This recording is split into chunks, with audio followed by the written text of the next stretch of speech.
What's up, guys? It's Corinne. In this video, I'm going to be reading through Feeling is the Secret by Neville Goddard. I want to break down this book chapter by chapter, so this video is going to be exclusively on chapter 1. I initially got this book probably about 2 years ago, and I'm going to be perfectly honest with you. When I first heard about Neville Goddard about 2 years ago, I was like, all right, bet, I can just create anything that I want. Let's go. And so I kind of skipped through some of the chapter on sleep because I just wanted to get to creating the feeling and manifesting. You know, I was like in a place where I wanted. And I started reading through this book and actually listening to an audio version of it. And it's so freaking good. Neville is the freaking GOAT of manifesting. Like, there's a lot of teachers out there, and there's a lot of scientific teachers. Like, I love Joe Dispenza. I've been to his conference, his week-long conference. But he put so much in such a short period of time that I wanted to share it with you guys. So I'm going to read through chapter 1 and kind of give my interpretation as we go along. So let's get into the video. All right, Feeling is the Secret, Neville Goddard. By the way, if you're new here, make sure you're subscribed to the channel. My name's Corinne. I love learning about manifesting and how powerful our minds are. So I share whatever information I find and how to apply it. And if you're into that, make sure you're subscribed and leave me a comment.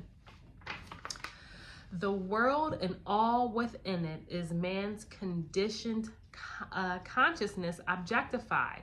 Consciousness is the cause as well as the substance of the entire world. So it is the consciousness that we must turn if we would discover the secret of creation.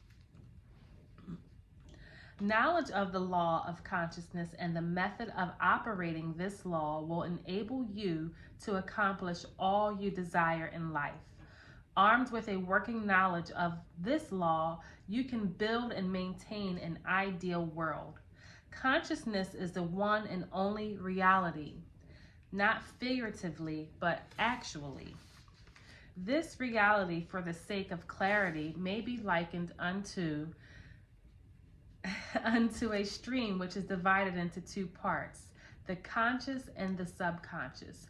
In order to intelligently operate the law of consciousness, it is necessary to understand the relationship between the conscious and the subconscious. The conscious is personal and selective. The subconscious is impersonal and non-selective. The conscious is the realm of effect, and the subconscious is the realm of cause.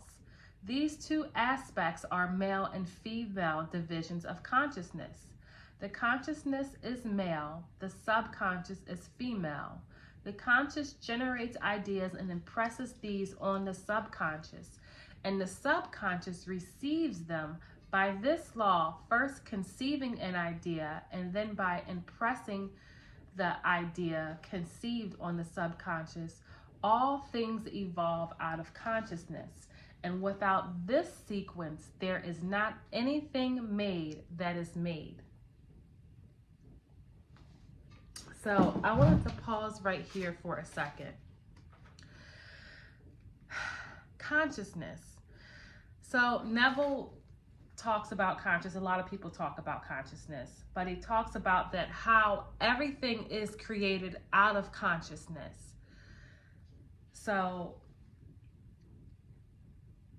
it's a big concept. I think initially when I read this, it was a very large concept for me to grasp. Like, what is consciousness and what does it mean that everything is created out of consciousness?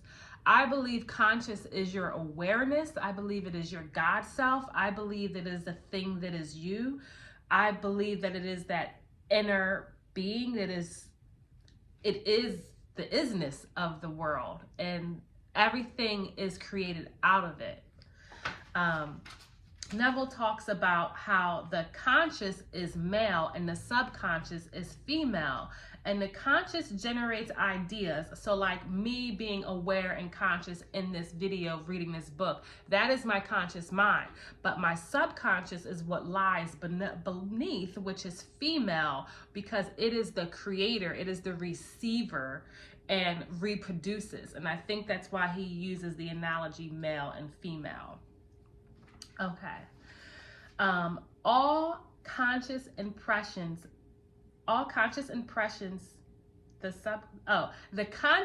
impresses the subconscious, while the subconscious expresses all that is impressed upon that. And I'm going to repeat that again. The conscious mind impresses the subconscious, and then the subconscious expresses all that is impressed upon it. The subconscious does not originate ideas, but accepts as true those which the conscious mind feels to be true, and in a way only to itself objectifies the accepted ideas. Therefore, through his power to imagine and feel his freedom to choose the idea that he will entertain, man has control over creation. Control of the subconscious is accomplished through control of your ideas and your feelings. The mechanism of creation is hidden in the very depths of the subconscious, the female aspect or the womb of creation. The conscious transcends reason and is independent of induction. It contemplates a feeling as a fact existing within itself, and on this assumption proceeds to give expression to it. The creative process begins with an idea, and the cycle runs its course as a feeling and ends in a volition to act. Ideas are impressed on the subconscious through the medium of feeling. No idea can be impressed on the subconscious until it is felt, but once felt, be it good or bad or indifferent, it must be expressed. So I want to pause right there for a second. One thing Neville said is that the subconscious doesn't originate ideas, but accept as true that which the conscious mind feels to be true, and it objectifies this. So what we feel to be true, our subconscious is going to objectify it. What we impress, what we believe, what we accept is what is expressed out here in the world. So if we change our beliefs, if we change what we impress on our subconscious, then we are going to express something different in a very natural way, and we do not need to force it or know the reason, the ways of how it will come about. Neville says that the control of the subconscious is accomplished through control of your ideas and your feelings. It's both. I don't wholeheartedly believe that you always have to feel something. I think that you can accept things mentally and not feel them, and it happens. I've had that experience very much in my life. Control of the subconscious is accomplished through control of your ideas and your feeling. And then he says the mechanism of creation is hidden within us, which I also believe to be true. And that it is our subconscious that is creating and shaping our world, that is all around us. What we deeply believe, what we deeply accept, the thoughts that we repeat over and over and over, they express themselves and create. It's just what it is. The first time I read this, none of this made sense to me, and that was 2 years ago. And now, cycling back to Feeling is the Secret, it all makes so much perfect sense now. All right. So Neville says the mechanism of creation is hidden in the very depth of the subconscious, the female aspect or the womb of creation. The subconscious transcends reason and is independent of induction. That word is very powerful. To transcend is to go beyond something. So it transcends reason. It transcends logic. So if things seem illogical, if they seem not plausible, if they seem like it doesn't make sense, like you can't change a circumstance, the subconscious transcends, okay? It contemplates a feeling as a fact existing within itself, and on this assumption proceeds to give expression to it. I had to read that again. I got to read it again. It contemplates a feeling as a fact existing within itself, and on this assumption proceeds to give expression to it. It contemplates a feeling as a fact. It contemplates a feeling as a fact. So if you're feeling something, it believes that to be a fact and it gives expression to it. Wow. The creative process begins with an idea, and its cycle runs its course as a feeling and ends in a volition to act. Ideas are impressed on the subconscious through the medium of feeling. No idea can be impressed on the subconscious until it is felt. But once felt, be good, bad, or indifferent, it must be expressed. Feeling is the one and only medium through which ideas are conveyed to the subconscious. Therefore, the man who does not control his feelings may easily impress the subconscious with undesirable states. By control of the feeling is not meant restraint or suppression, but rather the disciplining of self to imagine and entertain only such feeling as attributes to your happiness. Controlling the feeling. Entertain only such feelings that attribute to your happiness or contribute to your happiness. Control of your feeling is all important to a full and happy life. Never entertain an undesirable feeling, nor think sympathetically about a wrong in any shape or form, because those thoughts and feelings are impressing the subconscious mind, and you will see, even if they're micro expressions, you will see expressions of them.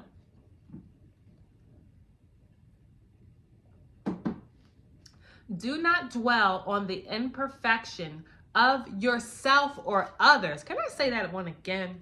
Do not dwell on the imperfection of yourself or others. Claim that you are beautiful. Claim that you are perfect. Claim that you are amazing. Claim all of it. Do not dwell on any imperfections, okay? To do so is to impress the subconscious mind with these limitations, and then you start to see more of it. What you do not want done unto you, do not feel that it is done to you or another. This is the whole law of a full and happy life. Everything else is commentary. Every feeling makes a subconscious impression, and unless it is counteracted by a more powerful feeling of an opposite nature, it must be expressed. The dominant feeling of two is the one expressed. I am healthy is a stronger feeling than I will be healthy. To feel I will be is to confess that I am not. I am is stronger than I am not. What you feel always dominates what you feel you would like to be. Therefore, to be realized, the wish must be felt as a state rather than a state that is not. So Neville makes some really good points. To feel that I am healthy is stronger than I will be. If you are saying, oh, I will be in that relationship, I will be wealthy, I will figure it out, you are claiming that you don't have it, that it's not done. So it always is the I amness. I am wealthy. I am happy. I am abundant. I am claimed. I am chosen. I am cherished. I am loved. I am beautiful. I am amazing. I am enough. I am rich. I am abundant.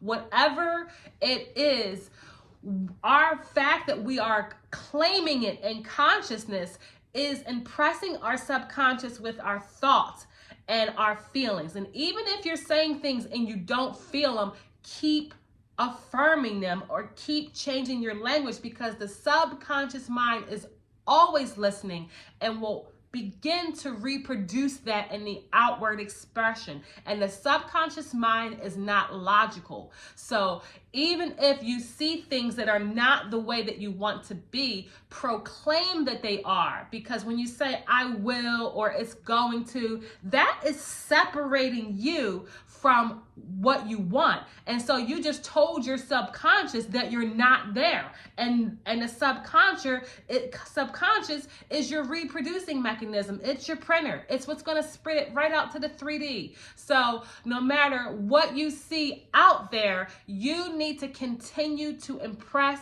the subconscious with the way that you want things to be. Shit's powerful. Okay? Hold on for 1 second. I need to get some water.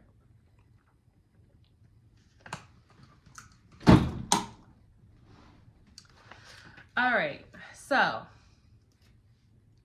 what you feel you are always dominates what you feel you would like to be. Therefore, to be realized, the wish must be felt as a state rather than a state that is not.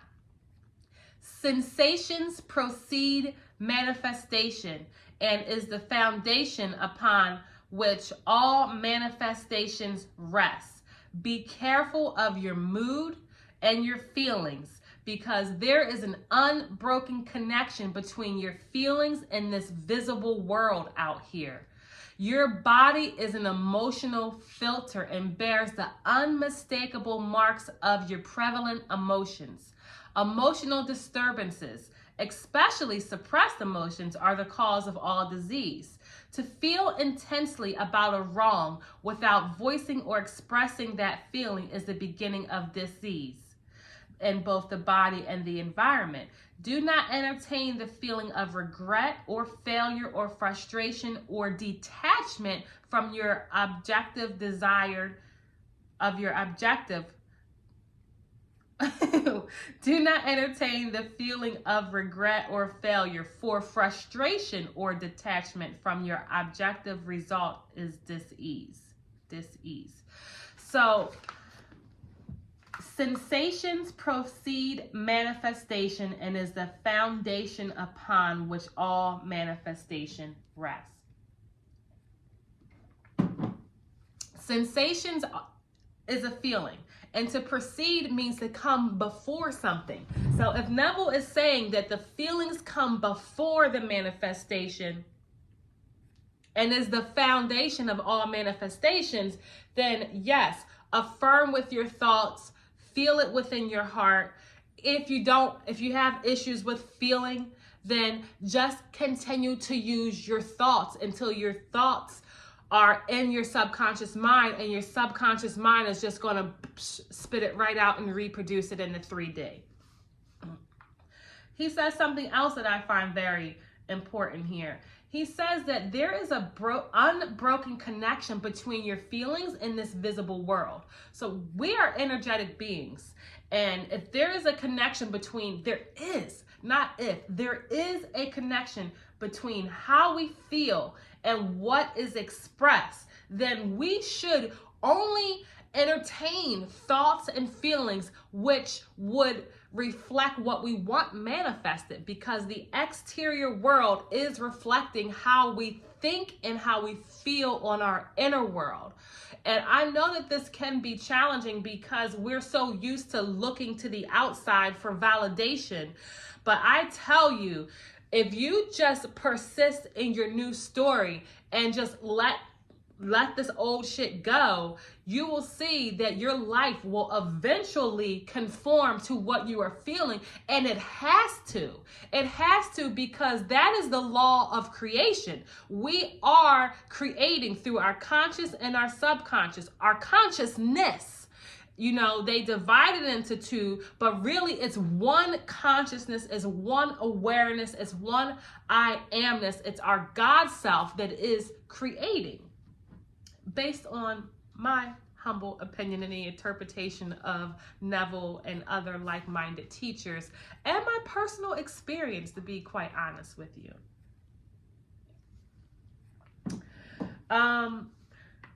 The other point that he makes, if you're having issues with manifesting, but you are practicing and doing a lot of the work, it says, do not entertain the feeling of regret or failure, for frustration or detachment from your object results in dis-ease. So if you're feeling like you don't have what you want and things aren't working out, you are entertaining those thoughts and those feelings, and it's going to spit that out. So on one end of the scale, you may have your old story. On the other end, you may have your new story, and you may be practicing your new story with affirmations or visualizations or whatever your techniques are, but then you go back to your old thoughts. It's like this one has to win for it to reproduce.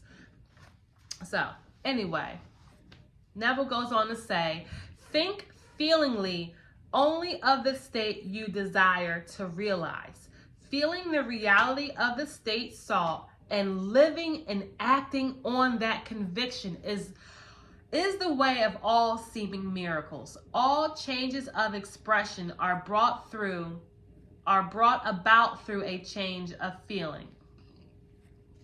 A change of feeling is a change of destiny. All creation occurs in the domain of the subconscious. What you acquire then is a reflective control of the operation of the subconscious. That is control of your ideas and your feelings. I want to go through that really quickly. Think feeling only of the state you desire to realize. That's pretty straightforward. Feeling the reality. Okay? Can you make that leap? Can you feel the reality? Can you feel the realness of what you create with your mind as the reality, as real as what you see in the 3D world? Okay, let's make the leap here. Feeling the reality of the state sought and living and acting on that conviction. He uses the term conviction, which is a really strong sense of certainty, a sense of knowing. And once that sense of conviction is there, I think that's when things just like speed right up and spit right out. All changes of expression are brought through a change of feeling. A change of feeling is a change of destiny. All creation occurs in the domain of the subconscious. What you must acquire then is a reflective control of the operation of the subconscious, of your ideas and feelings. At the end of this video, when I'm done with this chapter, I'm going to share a personal success story that led me to understand that conviction can literally manifest something overnight. Okay. Chance or accident is not responsible for the things that happen to you, nor is predestined fate the author of your fortune or misfortune. Your subconscious impressions determine the conditions of your world. The subconscious is not selective. It is in person and no respecter of persons. The subconscious is not concerned with the truth or falsity of your feeling. It always accepts as true that which you feel to be true. Feeling is the assent of the subconscious to the truth of that which is declared to be true.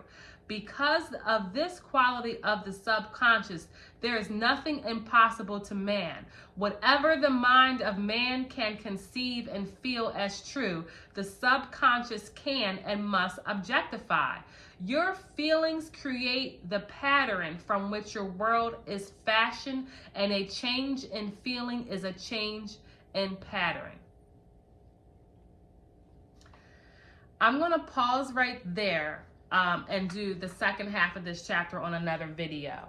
I want to share a really quick story about conviction. So I was house shopping a few years ago, maybe 5 or 6 years ago, when I brought my house here, and I knew exactly where I wanted to live at, like what area of my township I wanted to live at, because I had been renting in the township and my kids were in school, and I was definitely wanted them to be in the specific area. And there's 3 elementary schools in the area, and I wanted my daughter to stay at her same elementary school. I put in offers on houses. I was getting denied left and right on the offers because, I mean, they accepted other people's offers. It's just what it was. In my mind, I wanted a 4-bedroom house with a 2-car garage. I wanted to have 2.5 bathrooms because I wanted to have my own bathroom and have, a hallway bath, and I wanted a powder room downstairs. I wanted a living room, dining room, formal living room and dining room, and then I wanted to have my kitchen to be an eat-in kitchen with the family room and still have a freaking fireplace.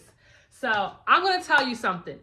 I've always wanted that exact layout of the house when I was renting. And so I would write down, this is what my house looks like. I own my house in King of Prussia, blah, blah, blah. So I had my situation mapped out. Now I'm working, I get myself in a position where it's like, bam, I got my credit right, my money's right, I'm making 6 figures, I've saved a significant amount of money, I'm doing good, I'm gonna go house shopping now. I felt confident to get a realtor and go house shopping. I go house shopping and I just wanna buy a house at this point. So I'm putting offers on houses that don't even match my criteria, but they're nice, but they're beautiful. And I think, oh, well, I can always add a garage later, or a different house, I can always use this room in the basement as my 4th bedroom. And so in my mind, I knew what 100% that I wanted. But when I went shopping, I kind of wavered a little bit. And then I started to feel bad because I wasn't getting any houses. I was putting in multiple offers.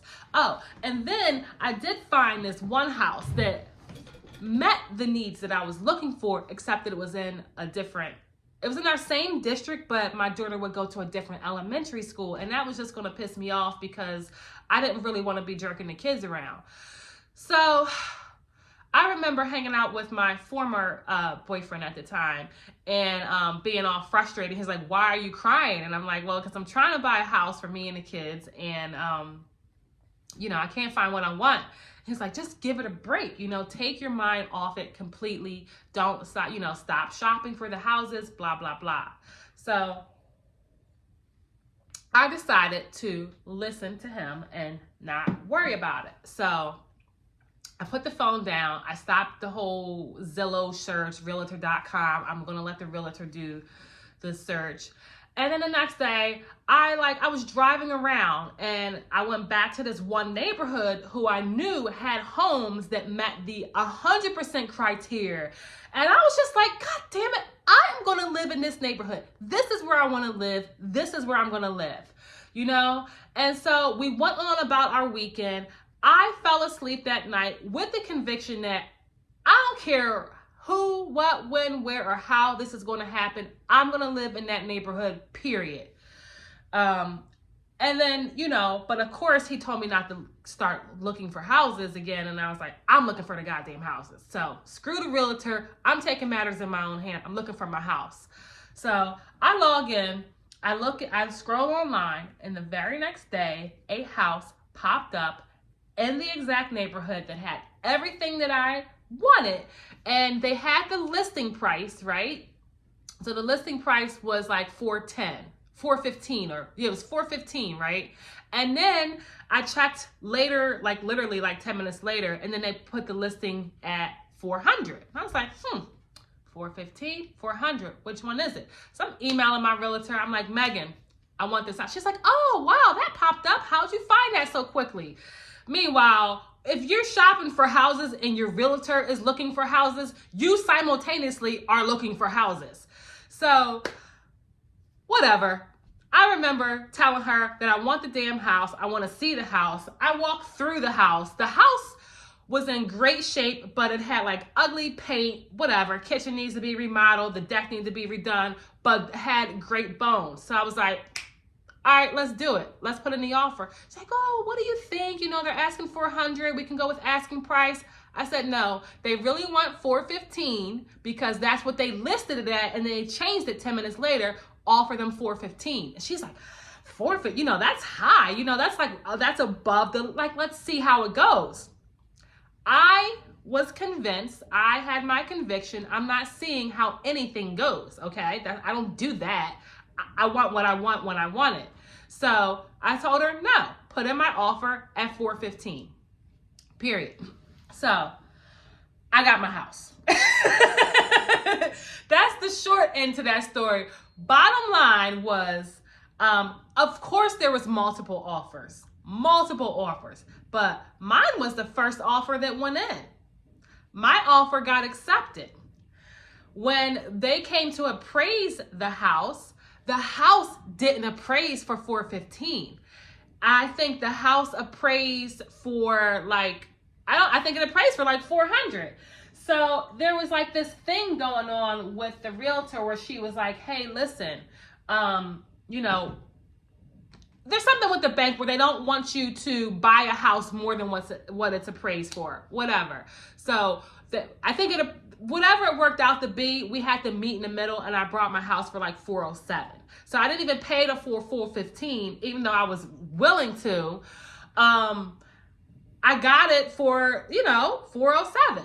But it was my conviction that got me this house. And I believe that I had programmed in my subconscious mind that I have a 4-bedroom house, 2.5 bath, 2-car garage, formal living room, dining room, and then eat-in kitchen, plus my family room and my fireplace. So when I was not getting all the things that I wanted at the other house, it was probably manifesting because it wasn't the house that I had told myself that I would have. I told myself I was going to live in this neighborhood. I told myself that I was going to have the exact specs, even though subconsciously I was just so desperate because I was like, I just want any house. I'll take any house right now, you know? But it wouldn't happen like that.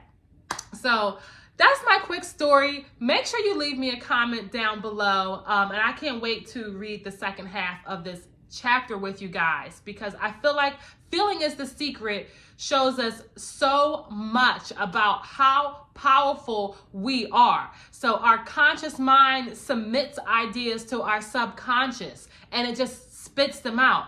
That's the simple way that I can put it. So we got more coming. I'm Corinne. Love you guys. Leave me a comment and I'll see you up soon on the next video.